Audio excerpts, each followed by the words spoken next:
राष्ट्रीय जनता दल बा RJD supremo Lalu Yadav को शक्त झटका।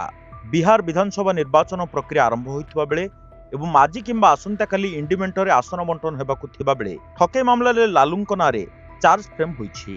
लालू यादव तांको पत्नी राबड़ी देवी पुओ तेजस्वी यादव एवं अन्यमानक नारे दिल्लीर राउस एवेन्यू कोर्ट रे चार्ज फ्रेम होइछि।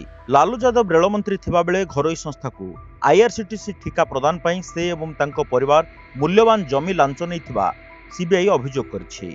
दुर्नीति अपराधिक षडयंत्र ठकई सहित अन्य अपराधिक मामलें लालू प्रसाद यादव तांको पत्नी राबड़ी देवी पुओ तेजस्वी यादव एवं अन्यमानक नारे चार्ज फ्रेम होइछि। लालू रेलमंत्री थिबा बेले 2004 रु 2009 मध्यरे पुरी और रांची रे थिबा आईआरसीटीसी होटेल को सुजाता होटेल्स नामक एक संस्था को ठेका दिया जाइथिला। एथिपई लालू राबड़ी एवं तेजस्वी यादव कोटी कोटी टंका मूल्यर जमी लांच नैथिबा सीबीआई अभियोग करिछि।